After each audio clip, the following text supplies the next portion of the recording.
حضرت بابا فریدالدین مسعود گنج شکر بابا صاحب رحمتullah علیہ فرماتے ہیں کہ ایک نیک نوجوان تھا، دن کو روزہ رکھتا، رات کو نماز پڑھتا، پر اللہ سے ڈرتا پھر بھی بہت ہی زیادہ تھا، بڑا ہی ڈرتا تھا۔ موت کا وقت آیا تو ماں ہی تھی بس اس کی، تو ماں سے کہنے لگا اماں میری ماں ہے، میرے ساتھ 3 وعدے تو کر۔ اس نے کہا پتر تو بتا، آخری ہجکی لے رہا ہے اور اس غریبنی ماں سے تو وعدہ لے رہا ہے، بتا کیا وعدہ۔ عرض کرنے لگا اماں جب میں مر جاؤں نا تو میرے گلے میں رسی ڈال کے تو مجھے گھمانا گھر کے صحن میں، اور لوگوں کو کہنا جو رب کی نافرمانی کرے اس کا یہی حال ہوتا ہے۔ یہ اعلان کرنا جو اللہ کے نافرمان ہوں ان کا یہی اشر کیا جانا چاہیے۔ اور اماں پھر دوسرا وعدہ کر، میرا رات کو جنازہ اٹھایا جائے، میں نہیں چاہتا کہ کسی کے منہ سے یہ لفظ نکل جائیں کہ وہ دیکھو اللہ کا نافرمان جا رہا ہے، رات کو میرا جنازہ اٹھانا۔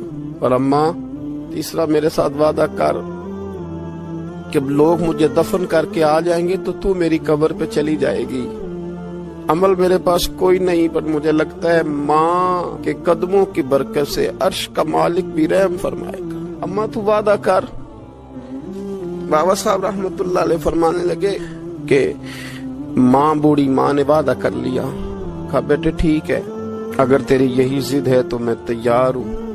پھر اس نے کلمہ شہادت پڑھا، اس نوجوان کی روح پرواز کر گئی۔ بوڑھی ماں نے رسی منگائی تو وَلِمَنْ خَافَ مَقَامَ رَبِّهِ جنتان، جو ڈر جائے، اس نے تو کہا تھا نا کہ رسی ڈال کے گھمانا اور کہنا یہ اللہ کا نافرمان ہے، اس کا یہی اشر ہونا چاہیے تھا۔ لیکن جب ماں گلے میں رسی ڈالنے لگی تو گھر کے ہر کونے سے آواز آنے لگی خبردار یہ رب کا دوست ہے، اللہ کے دوستوں کے ساتھ اس طرح کا معاملہ نہ کیا جائے، اسے چھوڑ دیا جائے۔ اور کہا تمہیں کچھ بھی اور کرنے کی ضرورت نہیں ہے، یہ تو رب کا دوست ہے اور رب کی بارگاہ میں حاضر ہو گیا۔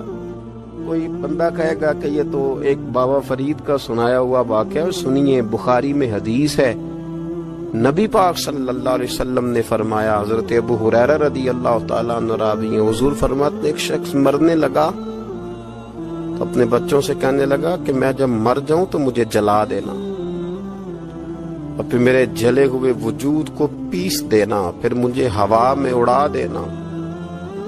پتر مجھے اڑا دینا، مجھے بڑا ڈر لگتا ہے، اگر رب نے مجھ سے حساب پوچھا تو میں قابل نہیں ہوں، اڑا دینا مجھے ہواؤں میں۔ اگر اس نے مجھ سے حساب لیا تو بڑا سخت حساب لے گا۔ حضور فرماتے ہیں بخاری میں موجود ہے، اس کے بچوں نے اسی طرح کیا، اس کے مرنے کے بعد اسے جلایا، ہوا میں اڑا دیا۔